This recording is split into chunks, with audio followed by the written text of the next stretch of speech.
उत्तर प्रदेश की मुजफ्फरनगर जनपद पुलिस ने सैकड़ों करोड़ रुपयों की जीएसटी चोरी करने वाले एक ऐसे गैंग के 7 सदस्यों को गिरफ्तार किया है, जिनका हवाला कनेक्शन भी सामने आया है। दरअसल कुछ दिन पूर्व मुजफ्फरनगर जनपद के रतनपुरी थाना क्षेत्र में एक बेरोजगार युवक को रोजगार दिलाने के नाम पर उसके डॉक्यूमेंट लेकर एक फर्जी कंपनी बनाकर 157 करोड़ रुपए की जीएसटी बिलिंग का मामला सामने आया था, जिसको लेकर मुजफ्फरनगर के एसएसपी अभिषेक सिंह के द्वारा इस मामले के खुलासे को लेकर एसपी ग्रामीण आदित्य बंसल के नेतृत्व में कई टीमों का गठन किया था, जिसने आज 48 फर्जी कंपनियां बनाकर 925 करोड़ रुपए की फर्जी जीएसटी बिलिंग कर 135 करोड़ रुपए का सरकार को चूना लगाने वाले इस गिरोह के 7 सदस्यों को गिरफ्तार किया, जबकि इनका एक साथी अभी भी पुलिस की गिरफ्त से बाहर है।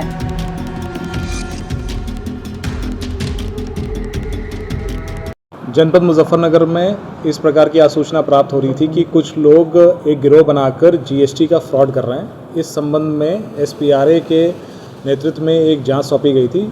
इसका जो कल्मिनेशन हुआ है, इसमें कुल 7 लोग गिरफ्तार हुए हैं, जिसमें ये पता चला है कि इनके द्वारा संगठित तौर पर जीएसटी की चोरी की जा रही थी। इसमें एक व्यक्ति जो अजीम है वो केवाईसी डिटेल्स भोले भाले लोगों की ले लेता था या फिर तो उनसे चोरी कर लेता था, जिस पर ये जीएसटी की कंपनीज रजिस्टर कराते थे और बैंक अकाउंट्स होते थे। इसके बाद इन कंपनीज और बैंक अकाउंट को आगे दूसरे लेवल पर तस्लीम और उसके भाई वहादत और आसिफ को दे दी जाती थी, जो फिर इसके बाद इन कंपनीज के नाम पर फर्जी जीएसटी के बिल्स या ई-वे बिल इसमें से जनरेट किए जाते थे। इसमें किसी प्रकार के बिल पर असली गुड्स एंड सर्विसेज का कोई मूवमेंट नहीं होता था। ये बिल केवल और केवल तकरीबन 18% जो जीएसटी स्क्रैप पर लगती है उससे बचने के लिए जनरेट किए जाते थे। इसके अलावा तीसरा जो टियर इनका है उसमें जुनैद, आस मोहम्मद, सेठी और मोइन नाम के 4 लोग हैं, जिनकी खुद की भी कुछ स्क्रैप की कंपनीज हैं और ये बाकी बहुत सारे लोगों के लिए मिडलमैन का काम करते, जिनको इस प्रकार के फर्जी ई-वे बिल चाहिए होते थे। इसके अलावा सेठी और आस मोहम्मद के जो फ़ोन्स चेक किए गए हैं उसमें तकरीबन 1 करोड़ 90 लाख का हवाला ट्रांजैक्शन भी पाया गया है।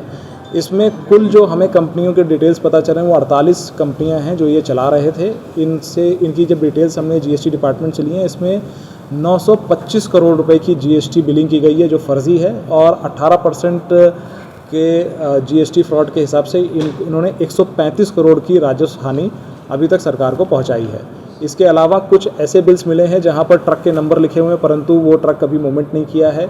इनके द्वारा टैक्स में भी इनकम टैक्स रिटर्न नहीं भराया गया है। इनके द्वारा पूरा सर्कुलर नेटवर्क इस प्रकार का बनाया गया है कि इनको किसी प्रकार का कोई टैक्स ना देना पड़े। ये सारी कंपनियां ये तकरीबन 3-4 महीने चलाने के बाद फिर इसको बंद कर देते थे। इसके अलावा भी कुछ ऐसे बैंक अकाउंट्स मिले हैं जो एक नहीं कई कंपनियों से रिलेटेड हैं। इसमें और गहनता से जांच की जा रही है और इस पूरे प्रकरण में आगे भी अरेस्टिंग की जाएगी। सर पकड़ में किस तरह से आया सर ये जिस तरह से? देखिए, इसमें एक रतनपुरी में एक कंप्लेन हुई थी जिसमें एक व्यक्ति के आईडी पर एक कंपनी बनाई गई थी जिस पर 157 करोड़ रुपए की बिलिंग हुई थी। तो उसी लीड को फॉलो करते हुए हमने ये आसूचना डेवलप की थी कि इस प्रकार का एक और गिरोह काम कर रहा है। सर हवाला का जिक्र किया है सर आपने? हाँ, इसमें जो सेठी व्यक्ति और जो आस मोहम्मद है, इसके जब फ़ोन्स चेक किए गए तो इसमें हवाला के माध्यम से 1 करोड़ 90 लाख रुपए के ट्रांजैक्शंस हैं।